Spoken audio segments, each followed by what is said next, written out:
is going to be focusing on investigation of resources used by former foster youth at a community college. To give you a little bit of background history of emancipated foster youth, annually there are 4,000 youth who emancipate from California's foster care system annually. Many of these youth transition out of foster care with few resources, such as not having a vehicle, bank account, those kinds of things. Of that, 20% of qualified foster youth attend college versus the 60% of their non-foster peers.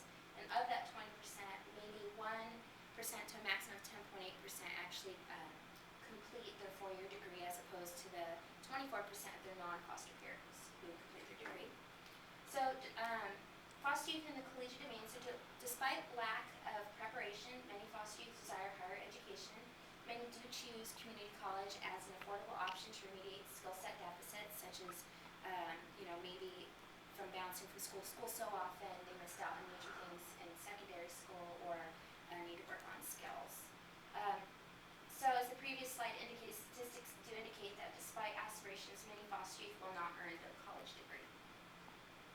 So the significance of the study, the researcher's study will add to existing breadth of knowledge by providing data that would convey which resources former foster youth are using at the community college, and at the same time it will also indicate what resources they are not using, and the resulting data might improve the services available at the community college.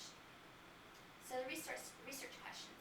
What types of resources are former foster youth using at a local community college, and what is the likelihood of the student to ask for help if he or she needed it? And then one of the themes in the literature review are challenges facing former foster youth.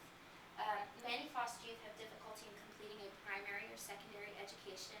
Like mentioned before, they do move from school to school quite often, and this does directly affect their ability to achieve a higher education. They have struggles in other life domains. Some of the struggles might be facing the possibility of homelessness, possibility of having a family very early and having to provide for them, financial struggles. And on that note, they do have the risk of losing financial aid.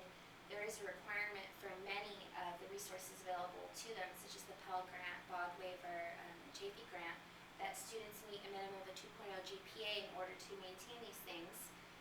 But due to the struggles in other life domains, maybe they have to work, and that might cut into their ability to study or receive services if necessary, may fall below that satisfactory point of 2.0, lose their financial aid. In addition, there are many challenges faced by foster youth who have disabilities as well. There are statistics that indicate that nearly half of all foster youth, grades 6 through 8, qualify at some point for special education services.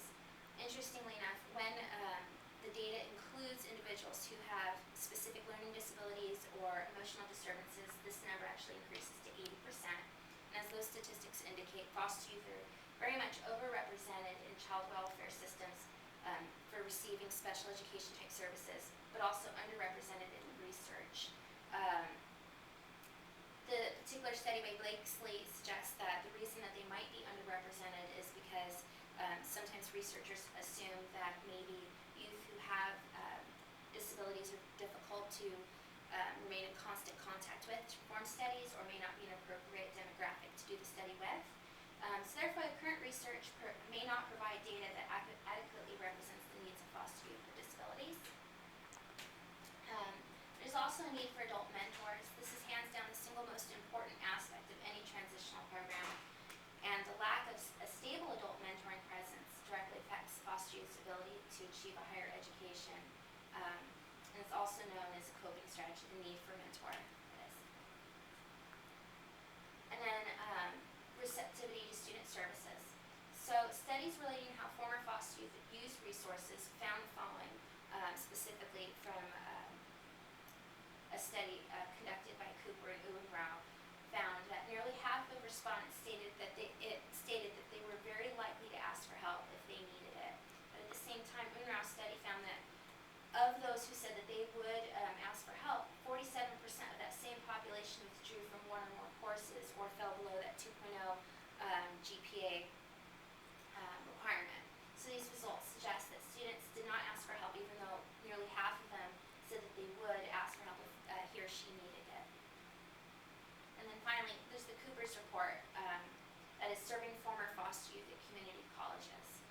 Cooper's report is going to mimic the researcher's report is going to mimic Cooper's report in that they both are going to use surveys.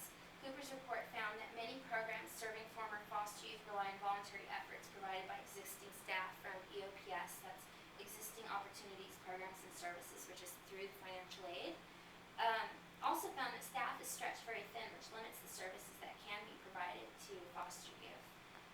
Once again, the researcher study, my study, will replicate aspects of Cooper's study in that the way that I ascertain data relating to background information and specifically asking the question regarding the likelihood of the student to use specific services will be replicated. It's going to expand Cooper's study in that it's going to ask questions regarding the frequency of the use of specific services, such as like the counseling center, math writing center, tutoring center, things like this.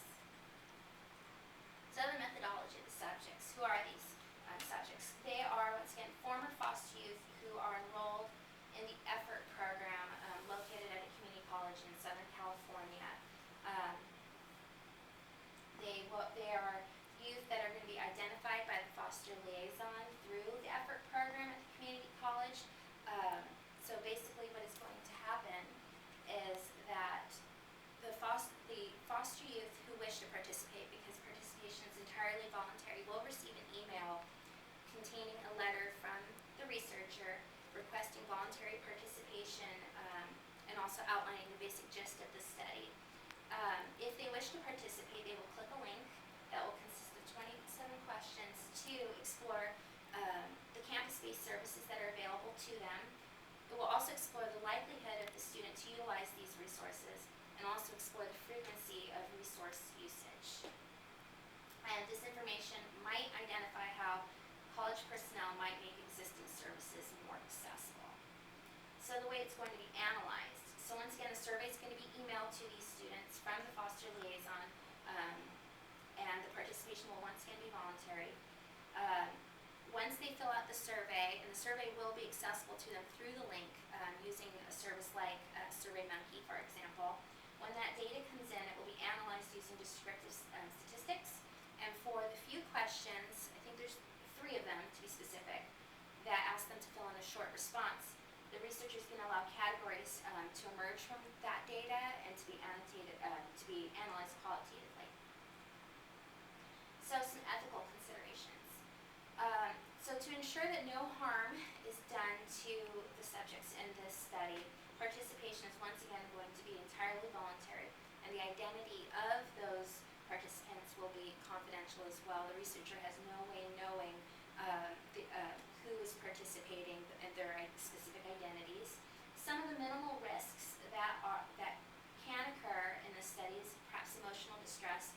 It is a possibility that the study could bring up old memories or things like that that might make the participant uncomfortable.